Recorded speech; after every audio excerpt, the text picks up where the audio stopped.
नमस्कार दोस्तों, मैं आपका अपना जयंत द्विवेदी। चैनल को लाइक, सब्सक्राइब और शेयर करना ना भूलें। अगर आपने बेल बटन नहीं दबाया है तो जरूर दबा दें। हमने एक नई सीरीज को शुरू किया है। उसमें हम डिस्कशंस करेंगे, उसमें हम एक डिबेट करेंगे जिसमें हम जानेंगे अलग अलग विषयों के बारे में लोगों की क्या राय है। हमारे गेस्ट्स कौन कौन उसमें होंगे इसकी एक डिटेल्ड इन्फॉर्मेशन यहाँ पर आपको दे दी जाएगी। जिस तरीके से आप देख सकते हैं आज का डिटेल्ड इन्फॉर्मेशन कि कौन लोग डिबेट में पार्टिसिपेट कर रहे हैं। आज की बात हम सीधे बच्चों के साथ करेंगे। चार्ल्स डिकन का एक बहुत ही ओल्ड प्रोवर्ब मुझे याद आ रहा है, child is the father of man. तो आज बच्चों से ही जानते हैं कि क्या ऑनलाइन क्लासेस कितनी बेनिफिशियल हैं भी या नहीं। इस पर सीधी राय बच्चों की क्या है। कुछ ना होने से कुछ होना बेहतर है या ये सिर्फ एक ड्रामेबाजी है, इसके बारे में बच्चों की क्या राय है बिना किसी राग लपेट के आप इस शो में आज देखेंगे कि बच्चे क्या सोचते हैं ऑनलाइन एजुकेशन सिस्टम के बारे में। तो क्लास 10th आईसीएसई बोर्ड के मेरे साथ कुछ होनहार छात्र इस डिस्कशन में पार्टिसिपेट कर रहे हैं और वो अपनी राय बेबाकी से आपके सामने रखेंगे। बाकी जो चीजें हैं वो ज्यों की त्यों आपके सामने रख रहा हूं, आप खुद निर्णय लीजिए क्या सही क्या गलत। वीडियो पे कमेंट करना ना भूलिएगा, अपनी राय जरूर बताएं कि ऑनलाइन एजुकेशन सिस्टम कितना बेनिफिशियल है और किस एज ग्रुप के लिए भी बेनिफिशियल है, इस पर भी अपनी राय अवश्य दें। चलिए शुरू करते हैं आज का डिबेट डिस्कशन। नमस्कार दोस्तों, आज हम एक डिबेट शो करने जा रहे हैं। मेरे साथ कुछ होनहार छात्र मौजूद हैं हमारे शहर के, और इन लोगों से एक छोटी सी चर्चा हम करने वाले हैं कि क्या ऑनलाइन एजुकेशन सिस्टम स्टूडेंट्स के लिए बेनिफिशियल है या नहीं है। तीनों ही अभ्यर्थी जो यहाँ पर मौजूद हैं, ये तीनों ही बच्चे क्लास 10th के हैं, आईसीएसई बोर्ड के हैं। और आज हम इनके साथ एक चर्चा शुरू करते हैं कि ऑनलाइन एजुकेशन सिस्टम क्या हमारे लिए बेनिफिशियल रहेगा या नहीं रहेगा। पेंडेमिक में इसके क्या प्रोस्पेक्ट्स नजर आ रहे हैं और आने वाले कल में इसके क्या प्रोस्पेक्ट्स नजर आएंगे। तो चलिए इसके साथ हम शुरू करते हैं आज का अपना डिबेट शो। तो सबसे पहले मैं इन लोगों का इंट्रोडक्शन आप लोगों को करा लेता हूं। ये हैं स्वास्तिक, ये सृष्टि हैं हमारे साथ, और ये हमारे साथ दृष्टि है। तो दृष्टि से सबसे पहले मैं सवाल करना शुरू करूंगा यहाँ पर। तो दृष्टि, आपका क्या मानना है बच्चे कि ये जो ऑनलाइन एजुकेशन सिस्टम जो ऑप्ट किया जा रहा है स्कूल्स के द्वारा, वो कितना बेनिफिशियल है या नहीं है, इसके बारे में आपके क्या विचार है?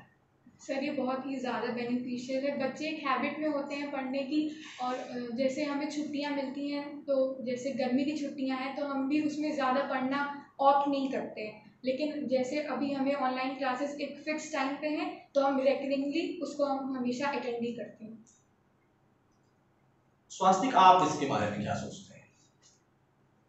देखिए, हम तभी पढ़ पा रहे हैं जब हमारा मन है। जैसे अब ग्रुप में आ रहे हैं, मैसेज आ रहे हैं, वीडियोस आ रहे हैं, वो सब ऐसे ही पढ़े हैं, कोई कर नहीं रहा है। मतलब बहुत कम बच्चे हैं, जैसे 0.1% कह सकते हैं जो पढ़ रहे हैं, बाकी सब तो जैसे एक प्रेशर की तरह है, बैठे हैं। तो आपका मानना ये है कि जो बच्चे इसको सीरियसली नहीं ले रहे हैं, और आपका ये मानना है कि ये एक एडर की तरह है, जहां गर्मियों की छुट्टियां थी वगैरह कई सारी चीजें थी, बच्चे पढ़ते नहीं थे, तो ये एक एडिशनल उनके ऊपर थोड़ा सा फेमिलियर माहौल बनाए रखेगा किस तरीके से पढ़ाई होगी। सृष्टि, आप अपनी इस पर क्या राय देंगे? जैसे कि अभी स्वास्तिक ने बोला कि जो 0.01% ही पढ़ रहे हैं, तो ऐसा तो ट्रेडिशनल क्लासरूम में भी होता है, जब हम मतलब टीचर्स होमवर्क देते हैं, सारे बच्चे होमवर्क करके नहीं आते हैं। ये तो वही बात हुई कि जिसको पढ़ना है वो होमवर्क चाहे ऑनलाइन हो चाहे ट्रेडिशनल हो वो करेगा। तो सृष्टि की जो बात यहाँ पर निकल के आ रही है वो ये कहना चाह रहे हैं आप कि मतलब जिसको पढ़ना है वो ऑनलाइन सुविधाओं में भी पढ़ने के रास्ते तलाश लेगा, और जिसे नहीं पढ़ना है उसको कोई भी सुविधा प्रदान की जाए वो नहीं पढ़ेगा। लेकिन इसके बारे में अगर हम बात करें, एक ओवरऑल डेवलपमेंट जो आपका स्कूल जाने पर होता है, चाहे वो स्पोर्ट्स को लेकर के हो, चाहे वो कल्चरल एक्टिविटीज को लेकर के हो, चाहे वो दोस्तों से मिलना हो या क्लासरूम की कुछ हैबिट्स हो, क्या वो सारा ओवरऑल डेवलपमेंट कैसा इंपैक्ट डालेगा, इस पर आप क्या कहना चाहेंगी? ये ओवरऑल डेवलपमेंट तो नहीं हो पा रहा है। जैसे कि हमारे कम्युनिकेशन स्किल्स हो गई और थिंकिंग स्किल, ये सारे मतलब कम होते जा रहे हैं डे बाई डे। चलिए इसमें एक छोटी सी चीज हम जोड़ देते हैं। हम ये जोड़ना चाहेंगे कि मान लेते हैं कि अगर एग्जामिनेशन की प्रक्रिया को कैसे होना चाहिए, क्या वो स्कूल में जाकर के होने चाहिए या आप उसके लिए भी सोचते हैं कि कोई ऑनलाइन तरीका निकाला जाना चाहिए और उससे बच्चे का एक टेस्ट लेना चाहिए? एज अ स्टूडेंट आप बच्चे क्या सोचते हो? अभी इस सिचुएशन में तो ऑनलाइन होना चाहिए, अदरवाइज स्कूल में जाकर एग्जामिनेशन होना चाहिए। मतलब जब तक पॉसिबल नहीं हो पा रहा तब तक ऑनलाइन एक व्यवस्था बनाई जानी चाहिए और जब हो पा रहा हो तब हम स्कूल में जाकर के ही पढ़ना चाहेंगे। तो मतलब पेंडेमिक के बाद आप क्या चाहते हैं, आपकी ऑनलाइन क्लासेस जैसे साथ साथ चलती रहें या इसमें कुछ रुकावट आ जाए? स्वास्थ्य आप इसके बारे में क्या सोचते हैं? मैं सृष्टि के ओपिनियन पे एक बात कहना चाहूँगा। सृष्टि ने कहा कि अभी के लिए हमें ऑनलाइन देना चाहिए एग्जाम, लेकिन मान लीजिए कि अभी हम 9th में, हमारे स्कूल में जहाँ तो मैंने देखा कि 10th में बहुत कम फेल होते हैं। इस समय ऑनलाइन में वो चीटिंग करके किसी भी तरीके से 10th में पास हो गए। हमारे 10th का बोर्ड एग्जाम होते होते मान लीजिए सब ठीक हो गया, हम ट्रेडिशनल एग्जाम पे आ गए, तब तो वो लोग फेल हो गए, उनका नुकसान हो गया। फिर वही बात, जब जिसको फेल ही होना है, जिसको नहीं पढ़ना है, वो क्लासरूम में भी बैठ के नहीं पढ़ सकता। क्लासरूम में लेकिन टीचर उन पे प्रेशराइज कर सकते हैं, उन्हें पढ़वा तो सकते घर हैं। पे भी तो फैमिली मेंबर्स उन्हें प्रेशराइज कर सकते हैं। बिल्कुल क्यों नहीं, वो नहीं? कुछ ना कुछ रीजन बोल सकते हैं। ये स्कूल में भी तो कोई ना कोई रीजन बोल सकते हैं, टीचर आपको फोर्स नहीं कर सकता। थोड़ा सा इंटरप्ट करना चाहेंगे। स्वास्थ्य की कहना चाह रहे हैं कि स्कूल में एक एक्स्ट्रा फोर्स बच्चे के ऊपर एक्ट करती है जिसकी वजह से बच्चे के ऊपर एक प्रेशर बनता है। इस समय बच्चा जो है वो एक फ्री एटम की तरह है, इधर उधर मूव कर रहा है, वो उतना ध्यान नहीं दे पा रहा। तुम यही कहना चाह रहे हो ना? जबकि यहाँ पर जो पक्ष रख रही है सृष्टि, उनका पक्ष ये है कि इसमें ये सारी चीजें फर्क नहीं डालती हैं। जिसको लिटरली पढ़ना है वो पढ़ेगा, जिसको नहीं पढ़ना है वो नहीं पढ़ेगा। इसके बारे में आप क्या दृष्टि, आपकी क्या राय बनती है? आप किस पक्ष को समर्थन करेंगी और क्या आप कहेंगी? आपकी एक्सपर्ट ओपिनियन अगर मैं मांगूं इस विषय पे तो आप क्या कहना चाहेंगे? जी, मैं सृष्टि से बिल्कुल ही सहमत हूँ। अगर क्लास में भी टीचर एक बच्चे को कितना भी मारे और वो नहीं पढ़ेगा तो वो नहीं पढ़ेगा। हर हर हर हर तीसरे मिनट वो क्लास छोड़ के जाएगा, वो अपने दोस्तों से बात करेगा, वो अपने कलीग्स को भी परेशान करेगा, मतलब बात करके डिस्ट्रैक्ट करेगा। आप घर में हैं तो आप अकेले बैठे हैं, आप फोकस कर सकते हैं टीचर पे। मे भी आप क्वेश्चंस उतनी ट्रांसपेरेंसी से नहीं पूछ सकते, लेकिन अगर आपको पढ़ना है, जो आपको समझ में आ रहा है आप उतना पढ़ सकते हैं। लेकिन अगर क्लास में है तो आप डिस्ट्रैक्ट जरूर होंगे। Exactly what I mean to say in this moment. तो आपका कहना है कि उसमें एक डिस्ट्रैक्शन जो है क्या कहते हैं मौजूद रहता है क्लास में। इवन मतलब जो पढ़ने वाला बच्चा है वो भी डिस्ट्रैक्ट हो जाता है कुछ ऐसे एलिमेंट्स की वजह से जो नहीं पढ़ना चाहते हैं या जो क्लास में डिस्टर्बेंस क्रिएट करते हैं। चलिए ये तो एक क्लासरूम के एनवायरनमेंट की बात हो गई, लेकिन अगर इसको इस तरीके से लेते हैं कि जो 40% पाने वाला बच्चा है या 50% पाने वाला बच्चा है, जो सही में जिसे बोलते हैं ना कि वो लेबोरियस तो है थोड़ा सा बट वो मार्क्स नहीं गेन कर पाता है, तो उसके ऊपर क्या इम्पैक्ट पड़ेगा? क्या ऐसा ही इम्पैक्ट पड़ेगा स्वास्थ्य जैसा ये लोग कह रहे हैं या उसमें कुछ चेंजेस हैं आपके हिसाब से?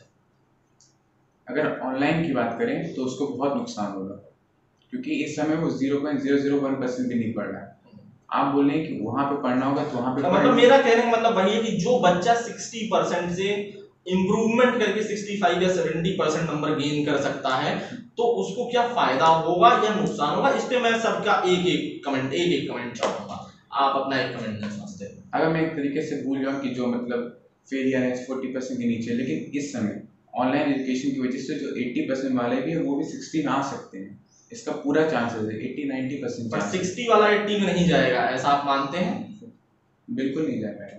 चलें आप बताएं सृष्टि। 80 वाला 85-90 भी ला सकते हैं और 60 वाला भी 80 ला सकता है, ऐसी कोई बात नहीं है।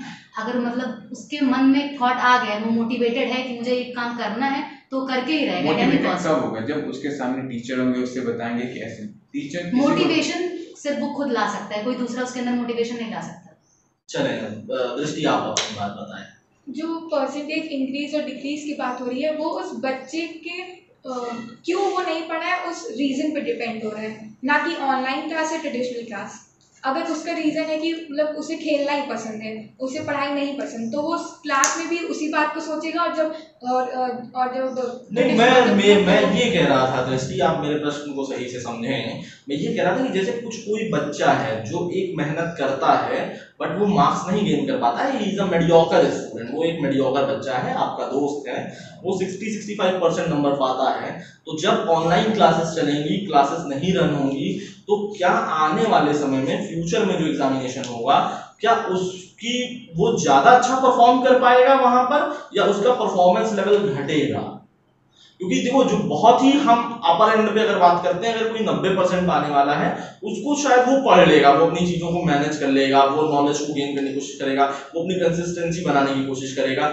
बट जो एक मीडियोकर बच्चा था, जो 60 से 65% की तरफ जाता, अगर उसके ऊपर थोड़ा सा और होता, तो क्या ऐसा होगा या नहीं होगा? यस या नो, आप क्या मानते हैं? सर वो अपग्रेड करेगा या डिग्रेड करेगा, या आप कह रहे हैं कि कह नहीं सकते सर, कुछ भी होगा? सर वो उसके मेनली उसके माइंडसेट पे डिपेंड करता है। अगर उसने तो मतलब आपका भी मानना है कि वो उस इंडिविजुअल व्यक्ति के ऊपर रहेगी बात, वो मतलब डिपेंड नहीं करता, वो इसका ऑनलाइन और ऑफलाइन सिस्टम से कोई लेना देना नहीं है। अच्छा ठीक है, चलते हैं अगली बात। हम ये चाहते हैं कि क्या आप लोग इतने दिनों से स्कूल नहीं जा रहे हैं, क्या बेताबी मची हुई है वापस स्कूल जाने की, या अभी भी आप इस पेंडेमिक को देखते हो, जैसे 5 लाख से ज्यादा corona case all over India आ गए हैं, तो आप लोग क्या चाहते हैं कि मतलब स्कूल अभी भी ऐसे बंद रहे? आपकी क्या राय है इंडिविजुअल सभी? अभी के लिए बंद है, क्योंकि हम बच्चों के मामले में कोई रिस्क नहीं ले सकते। अभी बंद रहना चाहिए, आपकी ओपिनियन है? क्या ओपिनियन रहेगी सृष्टि आपकी? Same also same. तो क्या कहेंगे दृष्टि इस बारे में कि स्कूल्स को क्या कुछ खोलना चाहिए पार्शियली? जिनके बोर्ड एग्जामिनेशन है, क्या उनके लिए खोल देना चाहिए school? No sir, health is wealth and health is the most necessary thing. So sir schools close ही रहने चाहिए जब तक गवर्नमेंट पूरी तरह से हमें एश्योर नहीं करती कि हम पूरी तरह से प्रोटेक्टेड हैं। तो तब तक के लिए आप ये मानते हैं कि तब तक जो ऑनलाइन फैसिलिटी क्लासेस चल रही हैं वो ऑनलाइन चलती रहनी चाहिए, कुछ ना होने से कुछ होना बेहतर है, ऐसा आप मानेंगे? चलिए ठीक है, आज की वीडियो में यहीं पर समाप्त करते हैं। जय भारत, जय हिंद।